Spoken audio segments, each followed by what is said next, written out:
Okay, hello? Can anybody hear me?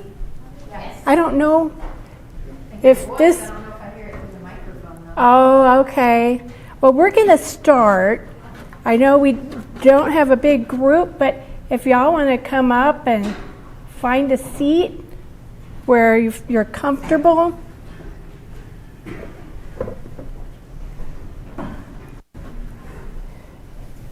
For anybody who doesn't make it and you know they wanted to be here, my husband is recording it and we should be uploading it with a link so we can share it to whomever wanted to come. Okay, y'all know me pretty much. I'm Lynn Tagawa and I'm an educator, former homeschooler, and I don't know, grandma. That's a good one. So I'm going to be teaching the first workshop on, well, it's called Homeschooling 101.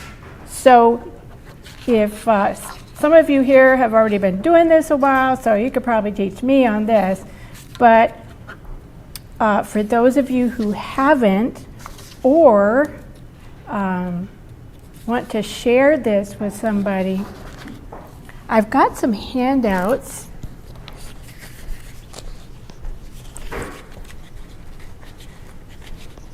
So let's see.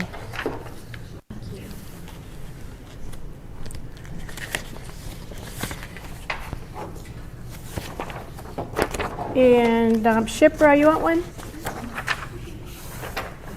Okay, want to hand her one? I've got a few more.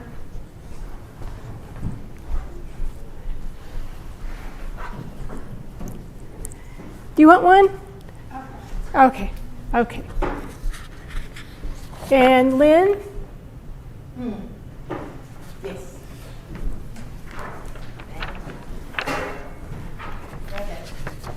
Okay. All right. It has blanks in it. I could not help myself. As a teacher, you know, the best learning is interactive. If you just listen to me, you'll fall asleep, right? Okay. Homeschooling is really just an extension of parenting. When you had your first child, did you have a degree in having children? Did you have to, get a license? How did you learn? How did you learn how to take care of a child? Thoughts? Can you give me some feedback? What was your best source of information? Examples from your parents? From your parents? Okay, that's a biggie. What else? God's grace. God's grace. Okay, I remember what to expect when you're expecting. Anybody get that book? Yes.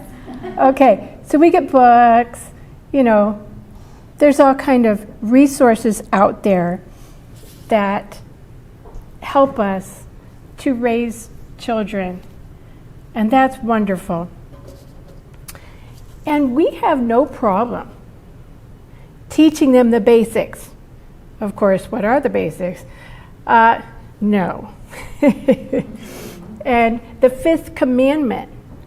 If you teach your child the fifth commandment, obey, honor your parents, those things are the fundamental groundwork to any education, if I can use that word, that your child is going to need. Now, when parents, I noticed this, I'm on the Facebook groups and everything, I notice when parents start to think about homeschooling, they kind of freak out a little bit. They are comfortable with the ABCs, and Dr. Seuss books. Okay, they're comfortable with that. But then at some point, and this changes, this is probably different from person to person, but it changes, and some parents get really frightened of thinking about curricula. They have a 2-year-old. What's the best curriculum? And I'm like, oh, calm down, calm down. Don't worry about that just yet. But you know, there really is no line between just basic parenting and homeschooling. Okay, we're just adding on things. We're adding on arithmetic. We're adding on the academics. If you look historically at how parents in the past did this, they taught their children themselves. And when it got too hard, they found a tutor. When it got too hard after that, maybe there was a Latin school in their community. That was common back in the colonial days. The village or the place where they lived would band together. Let's have a school for the youngsters. And so this extended into the Northwest Ordinance and all of those time periods where part of the land was set aside to fund schools. You remember the one-room schoolhouse.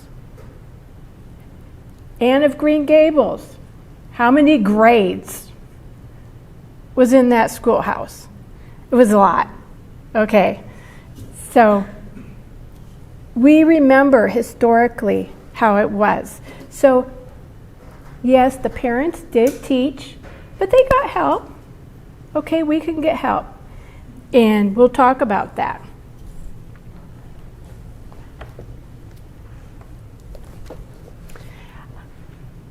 This is a really neat resource.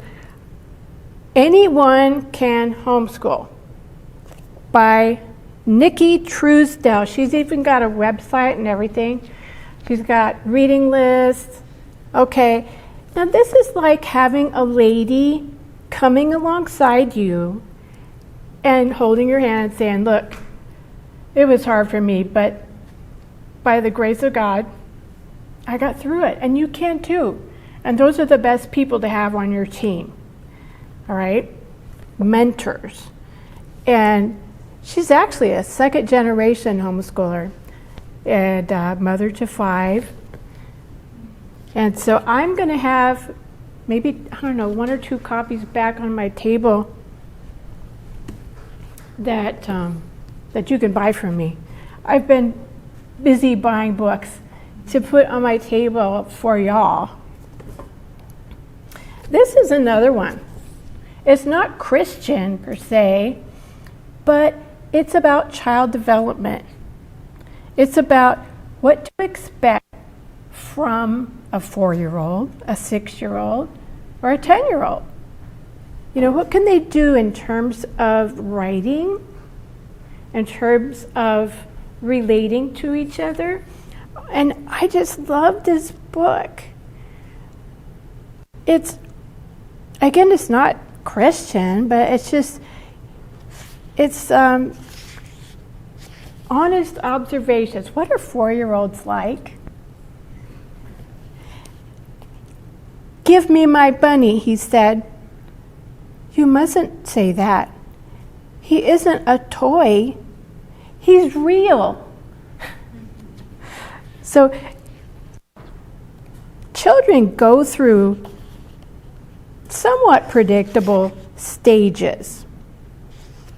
And he talks about that. Now, of course, in the homeschool community, we talk about how children are different, how one child might be behind, and one of the things that he points out is gender.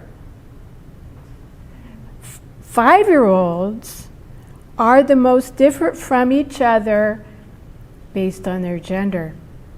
The boys and the girls. They'll never be more far apart again, ever, in terms of, academic ability and all that stuff. And then you understand all of a sudden why your little girl was reading at 4 and your boy, will he ever read?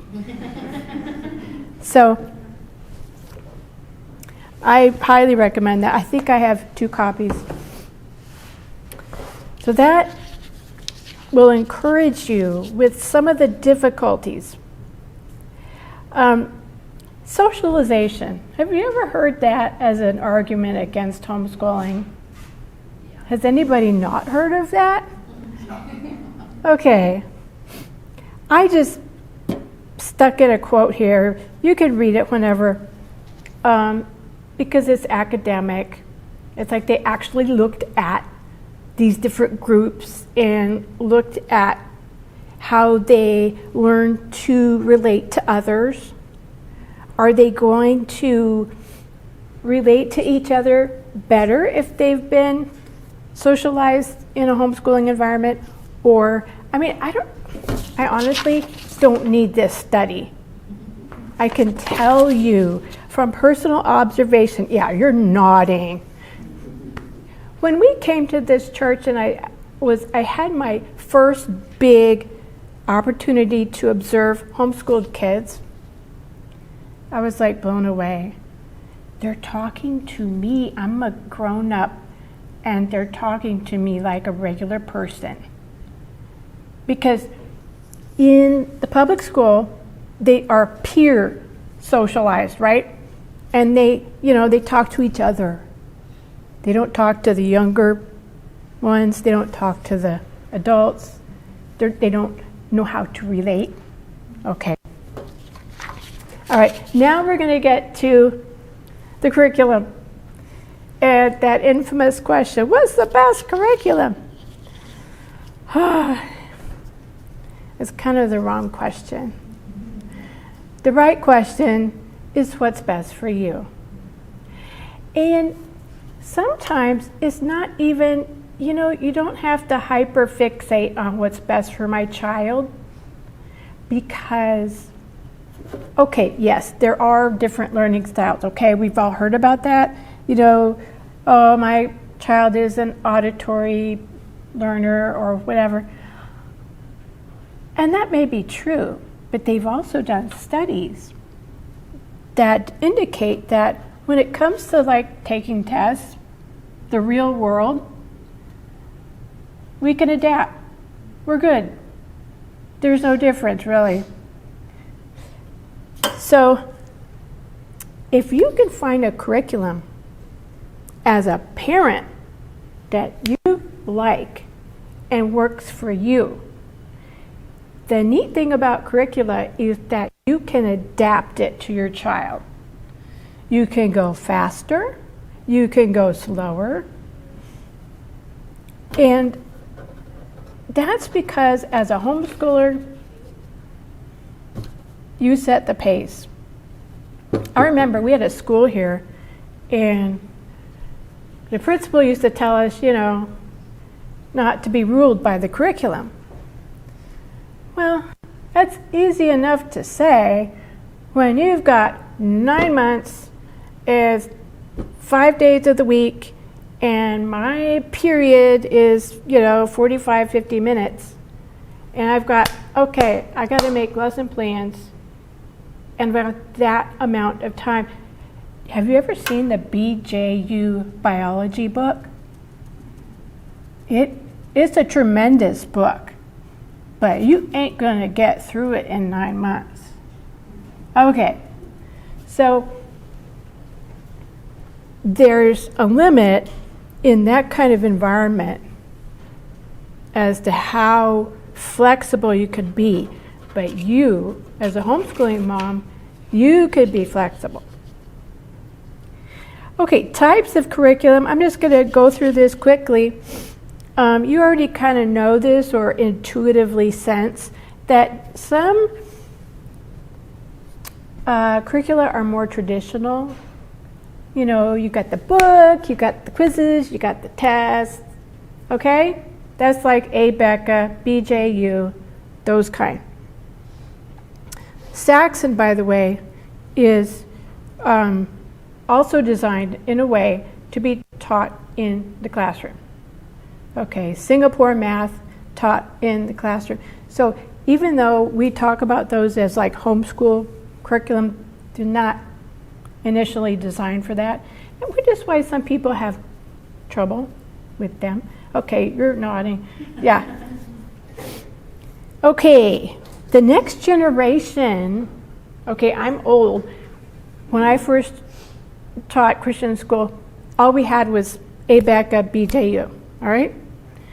But the next generation of curricula was really exciting because we had stuff written for homeschoolers, sometimes by homeschoolers. Oh, it's so fun. Matthew C. teaching textbooks, Apologia. Oh, wow. And then the homeschoolers were like, wow, this is like cafeteria line. We could just pick and choose whatever we want. And so people started doing that. And then we got catalogs like Sunlight and Timberdoodle. Let's see if I've got some of those. Okay, y'all have heard of Sunlight. Here's Timberdoodle. It's similar kind of. They have like packages where you can like suggestions for, you know, if you're not comfortable putting together your own stuff, they've got suggestions for a school year.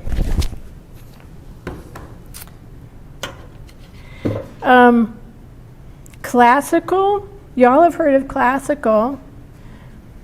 Classical is, as we discussed last year, that is a philosophy of education where we recognize that little kids are really good at memorization, and then you get to maybe 12 years old, and then you could teach them logic. And then as they grow older, you can synthesize all of that stuff and think about it and communicate and do essays and all that good stuff. Another thing that homeschoolers have come out with is unit studies. And I've got a couple of those. Unit studies are more time intensive on the part of the parent, but they're fun. And you can, every curriculum has a weakness. Sometimes unit studies can have a weakness where there's not enough drill, stuff like that. So you can add to that and make it fit what you need for your family. Okay. Third thing we want to look at are the legal considerations. And so most of you probably are aware of this already. I just took this off the Texas Homeschool Coalition website. It used to be illegal in Texas and in most other places to homeschool. You were, your kid was out of school. That was truancy.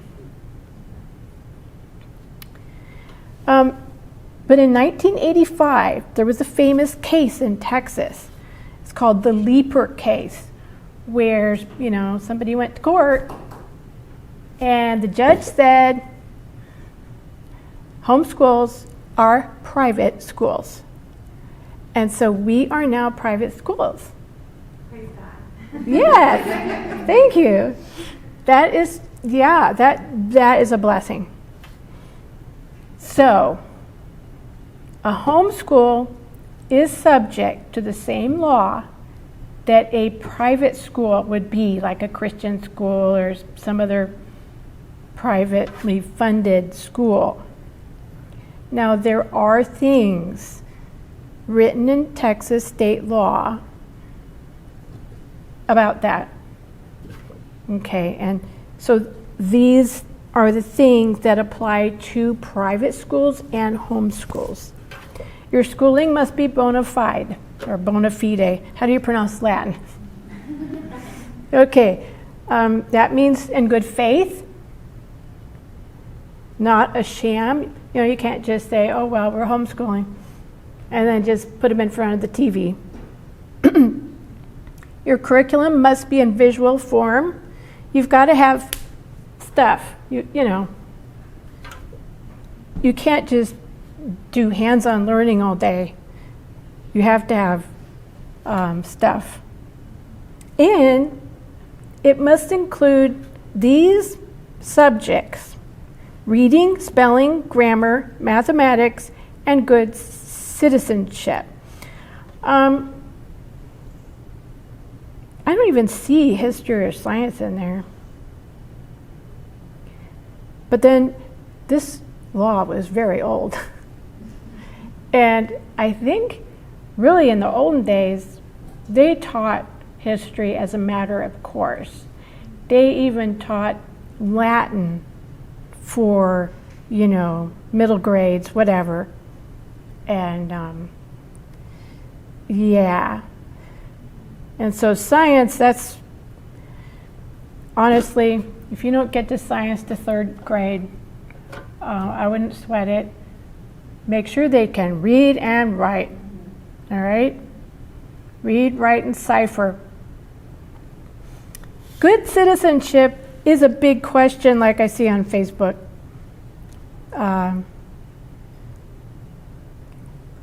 Civics in ninth grade. I had civics in ninth grade. Anybody? Well, I hate to ask anybody else because I'm talking about my age group, right? And then there's American government in maybe high school, or, you know, stuff like that. Okay, those are the things that, and you can go to town here. These are, you know, really good, solid subjects. Okay, I wanted to really give you plenty of resources and helps. And here's a few more. I've got a couple of these copies, Honey for a Child's Heart. And basically what these are is a reading list for, this is up to 12 years old. I think there's another book that's for older. So I've got 2 copies of that. Oh, and I brought my lesson plan book. Okay.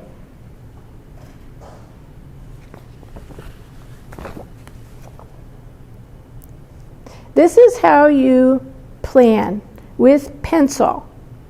Okay. Because something's going to happen.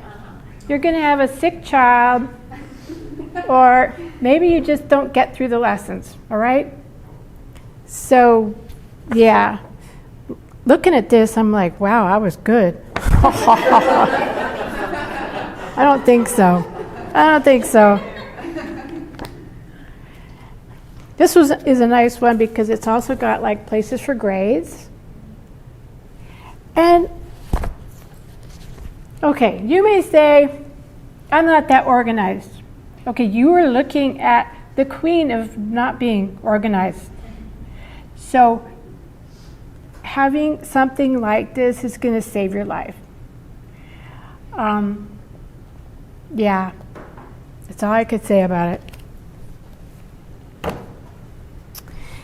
And I've got some websites. I don't know how well they came out on your paper. Nicki Truedell's website Kathy Duffy Reviews. How many of you have ever gone there? Kathy Duffy, some of you know her well. She's got everything on there. If you want to know anything about a certain curriculum, go to her website and see what she says. And then for legal things, anything else on a practical basis, Texas Homeschooling Coalition.org. Now there's a national one too, and you can belong to this group. You can be a member, and it's a legal thing where, like, if you get in some kind of trouble, then they'll bail you out for free if you're a member. I don't recall how much it is. But anyway, that's a benefit. But you can get, like, I think on their email without being a member. So, any questions or comments? Some of y'all have been in homeschooling a long time, Shelley. I was going to comment on the good citizenship. I've always felt like history falls into that, because to be a good citizen, you need to know the history of your country. Oh, and amen. how they interact Amen. with the world. Amen. So that's where I feel like that falls. And science is one of those things that kids like naturally want to learn how the world works, how their bodies work, all of those things. Yes. So once they know how to read and write efficiently, like they can follow and just read. And yeah, just having read. Those things. You can include, like, let's say early elementary, first, second, third, you can include those topics by including a biography, by, some other kind of book. So you're learning the history, you're learning maybe some inventor, I don't know.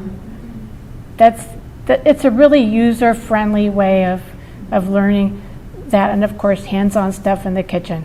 Right. Yeah, and then you were talking about the visual form. I think a lot of people get caught up in that, like it has to have like a publication date and it has to be like a copyright piece of curriculum.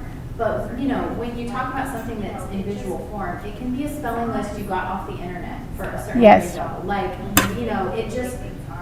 it's not as, you don't have to be so uptight about, the way things are. I think people get so caught Yes, up in and sometimes it's just a matter of comfort. Like, maybe a first-timer might feel more comfortable with an official book with a copyright date on it, but after a couple of years, you're like, I can get this, I can make one up myself. Actually, my Sam Houston's Republic, I just made stuff for that, like, why don't I just make a vocabulary list? Because some of these words are hard. So that's a natural way of learning spelling a vocab,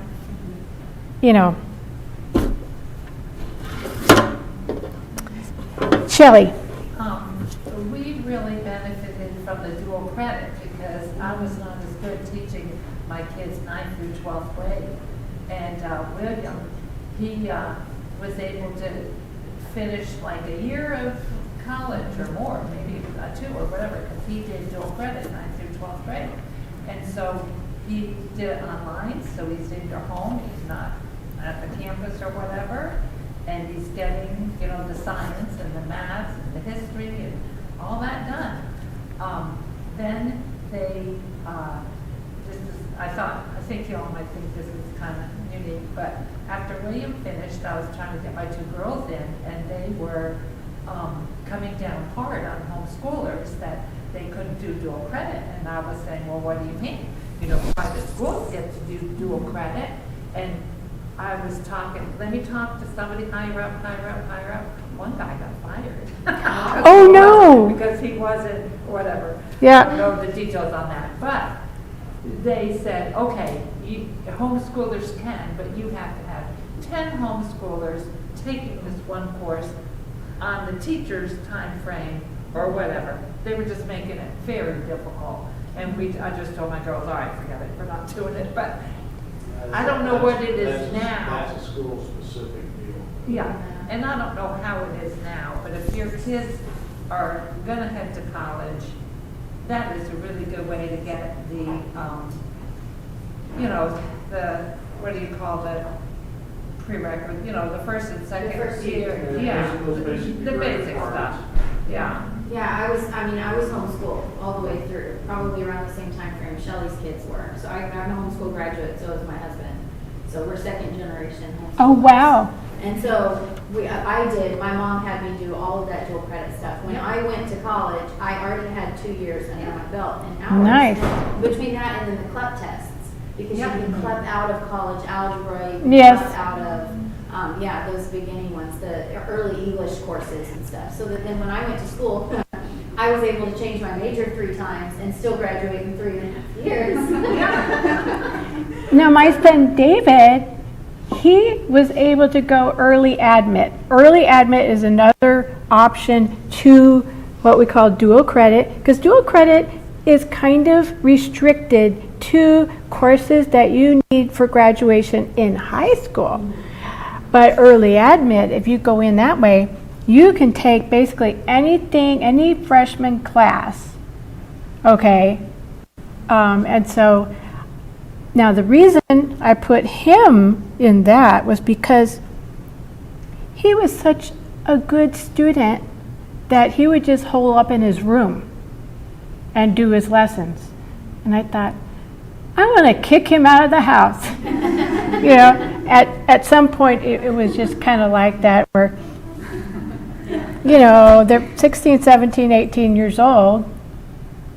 So he went to community college and got at least one course over there. Plus, you know, at some point I can't teach the math anymore. Yeah.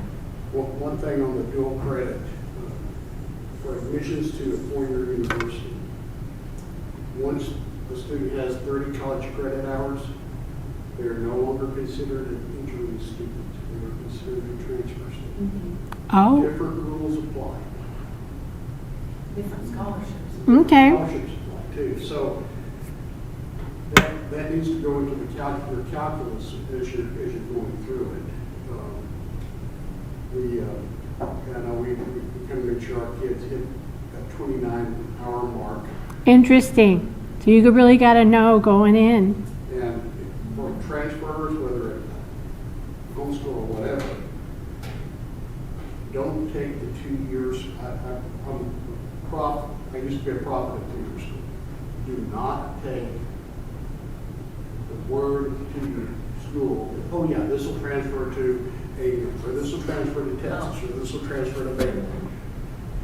You get Baylor or UMHB, A&M, or Texas, or Tech, or wherever they're going to go, and say, yeah, we're going to take these courses from X school. Yeah. We almost had a problem with David because there was one course, I don't remember if they didn't want to take it or what it was, but yeah, there was a minor problem. I think they fixed it, but The only way a 2-year school can literally say with confidence, they have to have a signed agreement with that other school or a 2+2 agreement. yeah, Is 2 that plus new? 2. No, ma'am.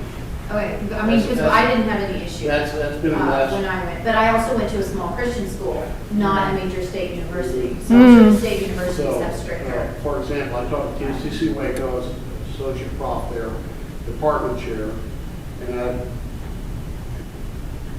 we went out and I had a 2+2 agreement with the University of Mary Hardin Baylor in Belgium, UT Arlington, Texas A&M, Texas A&M San Antonio. But it was, I got to tell you, it was a lot of work to do those. But, Yeah. But, you know, because people coming out with my program, industry loved it. But some of the industry, now this is back in the 2000s, were taking IT, they wanted IT folks. They desperately wanted my students. My students only had an associate's of applied science.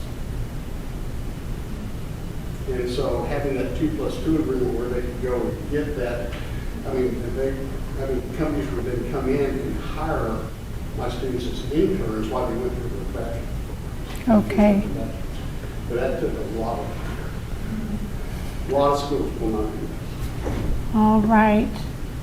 Okay, well, let's pray and then take a break before our main speaker.